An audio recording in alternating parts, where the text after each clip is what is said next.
My earliest memories feel like faded pictures with a sad, blue tint.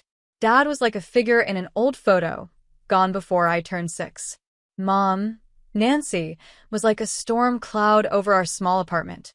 Sometimes she'd scrub the kitchen floor, talking about starting over, and other times she'd pull me into a tight hug, so tight it was hard to breathe. These hugs, though rare, were the only moments of affection I longed for.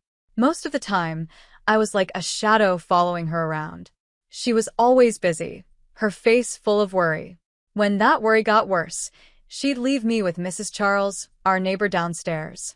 When Mom came back, the air felt tense, like electricity. She'd pat my hair with a sigh, more out of habit than love. But every now and then, I'd catch a small smile, and I'd cling to that warmth. Then Jerry came into our lives. He had kind eyes that crinkled when he laughed. Unlike Mom, he was calm and gentle. He treated me with a kindness I wasn't used to. One day, after a rough time at school with Laura Brown and her friends, I sat crying on the couch, asking, why do they always pick on me? The loneliness in my chest felt heavy. Jerry knelt down and told me softly, they pick on you because they feel insecure. They want to feel powerful by making others feel small. His words were like a balm to my heart, giving me a small bit of hope. But hope in my world was fragile, like a butterfly easily crushed. Then Rachel was born, a tiny bundle of joy, with eyes just like Mom's. She came into our lives a year later. I wasn't the center of attention anymore. All the love and warmth seemed to disappear, replaced by cold indifference. Mom's attention shifted completely to Rachel, leaving me to figure out the confusing world of childhood on my own. At 15, I was awkward, with braces, frizzy hair, and a huge knot of insecurity in my stomach. That's when Mom's negativity toward me really took root. Take picture day at school, for example. Mom took the day off work to fix Rachel's pigtails and dress her in the perfect sparkly outfit. When it was my turn, she sighed and muttered, "Nothing decent in here," as she looked through my closet. On picture day, Rachel looked like a little princess, while I looked like a messy dandelion next to her sunflower. Mom gushed over Rachel's picture, while mine got barely a glance and a grunt.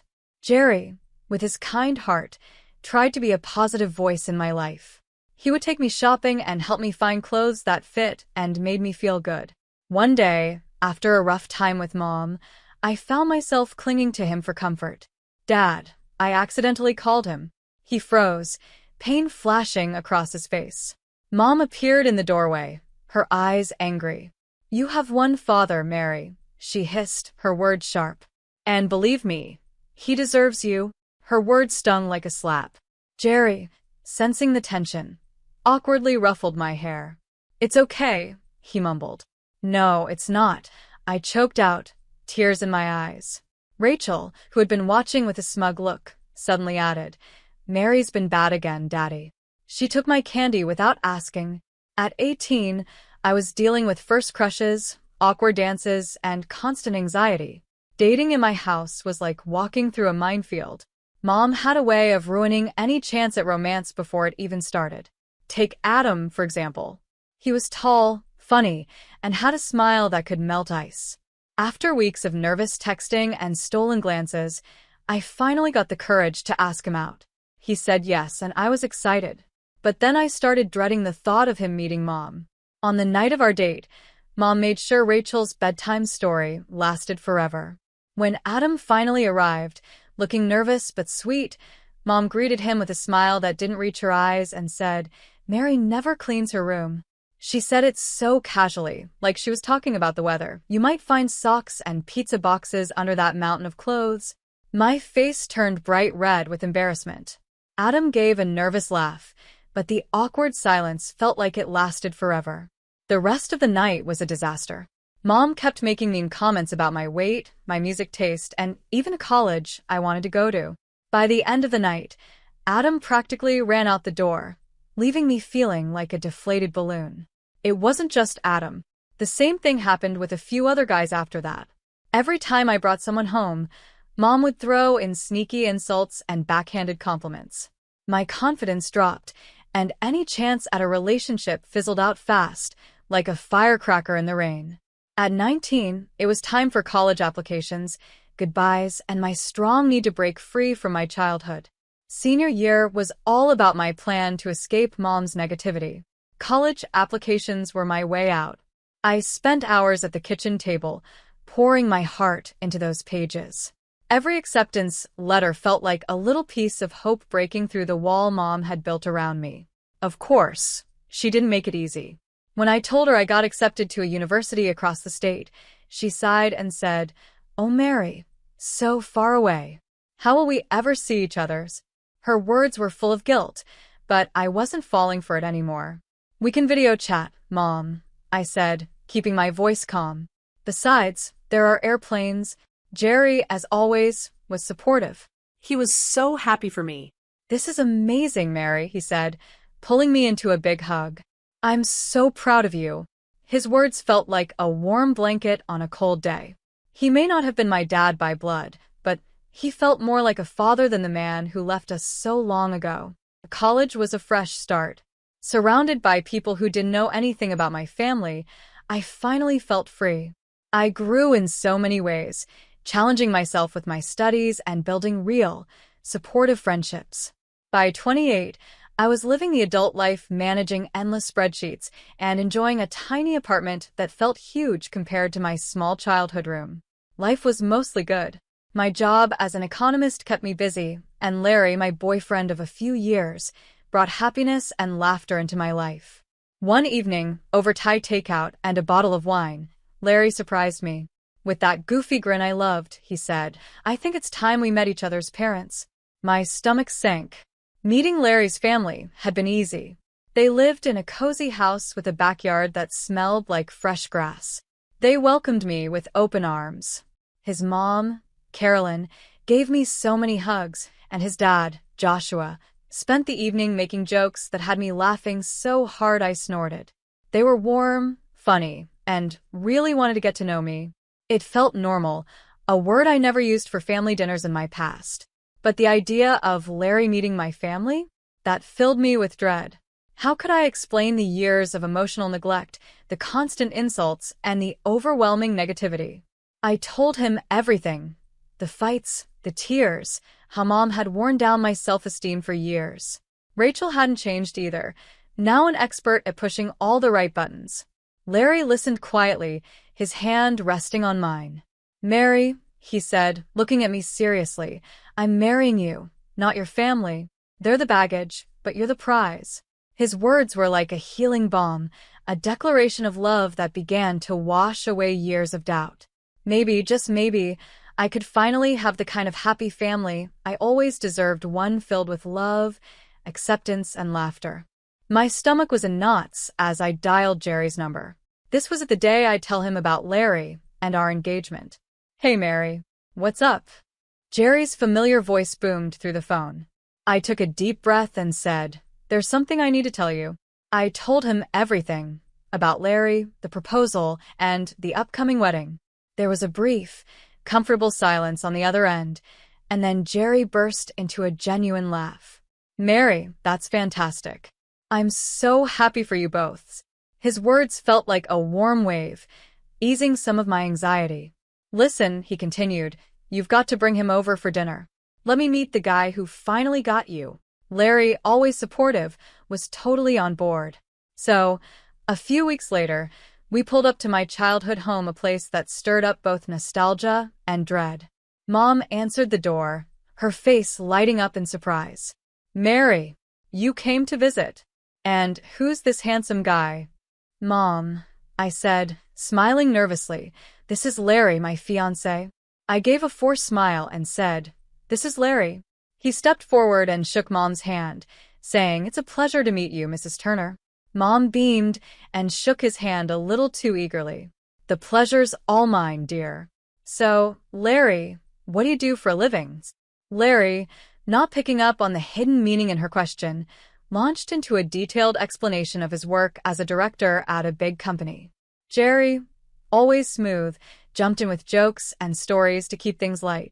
Meanwhile, Rachel wasn't about to be left out. Throughout dinner, she kept batting her eyelashes at Larry, interrupting our conversations with questions about his job and hobbies. Mom, of course, doted on everything Rachel said, completely ignoring the passive-aggressive comments she kept throwing at me. Mary, honey, she'd say in a fake sweet voice, you should really take some fashion tips from Rachel. That dress you're wearing, it's not exactly flattering.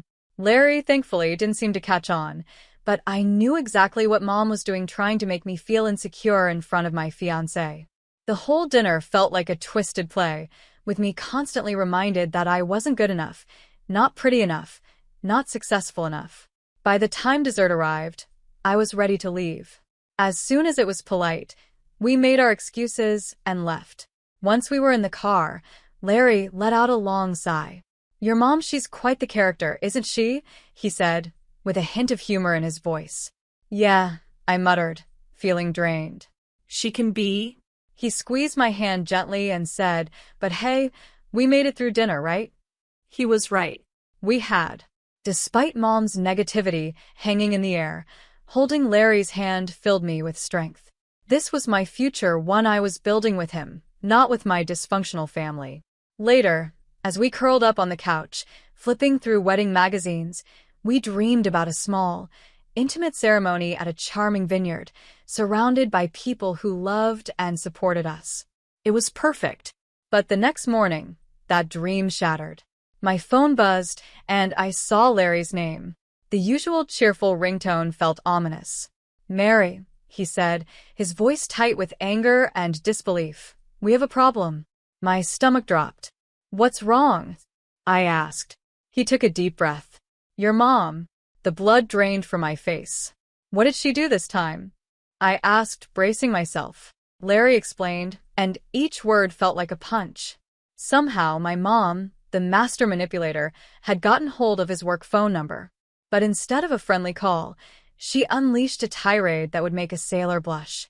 In her twisted version of reality, I was the definition of failure, ugly, boring, and socially awkward. And that wasn't all. She even dragged my dad into it, using his abandonment years ago as some kind of weapon. But the worst part? She actually suggested that Larry leave me and go after Rachel instead, saying my younger sister was the real catch, beautiful and smart. Anger surged through me like hot lava. How dare she? How dare she try to ruin my happiness again? Larry, bless him, was just as furious, but instead of letting it boil over, he came up with an unexpected plan, risky, bold, and thrilling. We expose her, he said, jaw clenched. We set a trap. The plan was simple but daring. Larry would call Mom back, pretend to be swayed by her words, and arrange a meeting to discuss her ridiculous idea. The goal was to record the whole conversation. Larry made the call, his voice calm and convincing. Mom, completely unaware of what was coming, happily agreed to meet him for coffee. A nervous laugh escaped me. This was it. Operation Momzilla Takedown was a go. I didn't know how it would turn out, but one thing was clear. I wasn't letting Mom control my future anymore. The tables were turning, and this time, I was ready to fight back. I decided to attend their meeting, even though the idea of facing Mom, disguised as someone else, gave me chills. But my anger at her constant negativity and her attempt to ruin my happiness was stronger than my nerves. Wearing comfy jeans and an old t-shirt, I slipped into a corner booth at a busy cafe across from where they were meeting. Thick black glasses completed my disguise, making me just another face in the crowd. My stomach flipped as I watched Mom confidently strut into the cafe, a smug smile on her face. She spotted Larry at the table in a private room, and her smile grew even wider. This was it. Operation Momzilla Takedown was in full swing. Larry, being tech-savvy, had already discreetly turned on the recorder on his phone. And I, sitting close enough to hear everything, listened to their conversation. It started off casual enough, with Larry playing the part of the interested listener. Then, ignoring any sense of shame, Mom launched into her tirade, completely unaware of the trap she'd just walked into. You know, Larry, Mom began, leaning in like she was sharing a secret, between you and me, Mary just isn't wife material. My heart sank. The woman who was supposed to love and support me was trash-talking me to a complete stranger. She's, well, a bit simple, Mom continued, her voice pretending to sound caring, and not very pretty either, if you know what I mean. Larry, to his credit, kept a calm face, nodding and making neutral comments. Inside, I knew he had to be furious. But Mom wasn't done. She lowered her voice and said, "Rachel, though now that's a girl with potential. She's smart, beautiful, and knows how to handle herself in society. The nerve of it." Rachel, with her shallow personality and zero work ethic, was apparently Mom's idea of elegance and intelligence. The conversation was a lesson in manipulation and lies. Mom, blinded by her own delusions, even admitted that she never loved my stepdad and only married him for his money. She had no shame. Finally, after what felt like forever, Mom stood up, looking smug. "Well, Larry, it was lovely meeting you. Think about what I said," she purred, patting his hand with her perfectly manicured nails. As she walked out of the cafe, I could only shake my head in disbelief.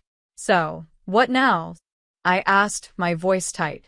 Larry pulled me into a hug, giving me comfort in the middle of all the chaos. "Now," he said firmly, "we expose her." The tension was thick as I walked into my childhood home that weekend. Mom greeted me with a huge smile, full of smugness that made my skin crawl. "Mary, honey, you won't believe it," she gushed, blurting out her news before I could even say hello. "What's that, Mom?" I asked, already preparing myself for bad news. "Larry," she said, her voice dripping with satisfaction, "has come to his senses. He's leaving you and marrying Rachel." My heart skipped a beat, but I forced a smile. "That's great, Mom. Really happy for them." My stepdad, always a bit clueless, cleared his throat.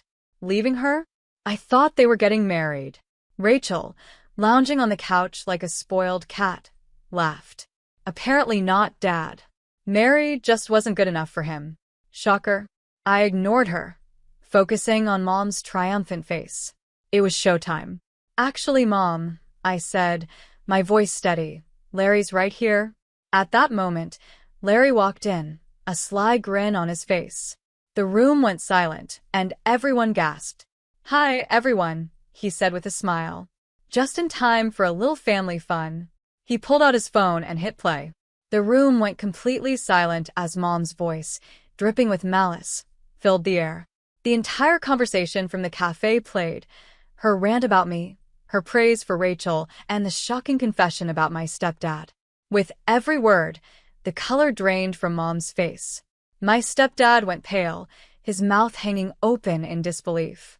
As for Rachel, her confident attitude quickly disappeared, replaced by fear and a nervous whimper. When the recording ended, the silence was unbearable. Then my stepdad exploded. "You lying snake," he yelled, his voice shaking with anger. "You married me for money? All these years?" For the first time in my life, Mom looked completely lost.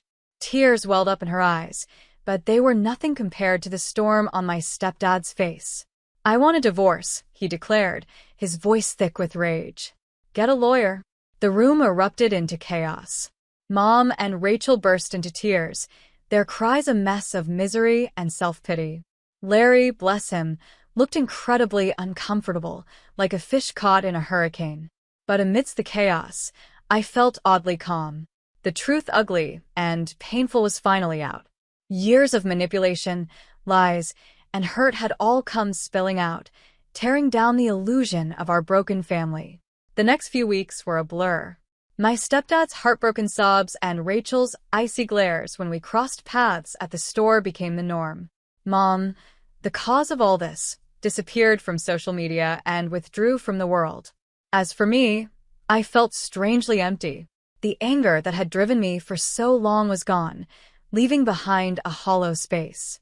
One sunny afternoon, Larry found me curled up on the couch, absent-mindedly flipping through wedding magazines that now felt like relics of another time. "Hey," he said softly, concern in his voice.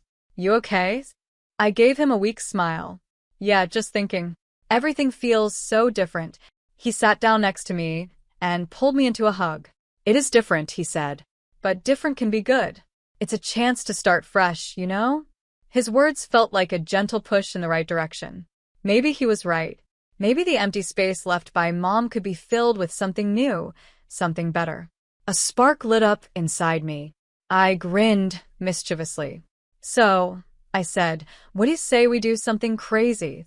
Larry raised an eyebrow. Crazy like what? How about a road trip? I suggested, a grin spreading across my face. Just us, a map, and the open road. No plans, no deadlines, just pure adventure. You had me at road trip, Larry said with a smile. And just like that, our plans changed. The carefully planned vineyard wedding transformed into a spontaneous cross-country adventure. We packed up an old camper van with essentials, lots of snacks, a great playlist, and a worn copy of On the Road. With no set destination, we hit the road, ready for new experiences and memories. Fast forward a year, and Larry and I stood at the altar, exchanging vows under a canopy of beautiful flowers. It wasn't the big, fancy ceremony I had once imagined, but it was perfect. Instead of a critical mom, it was my stepdad, recently divorced and estranged from Rachel, who walked me down the aisle. There were tears in his eyes, a mix of pride and regret, and as he squeezed my hand, he whispered, "Kiddo, I always knew you'd find your happily ever after." After the wedding, life settled into a happy routine. Larry and I built a life full of love, laughter, and the occasional road trip adventure. My stepdad became a regular visitor, sharing stories from his travels and dropping hints about wanting to be a grandpa. With a laugh, I'd reply, "Don't worry, you'll be the best grandpa ever."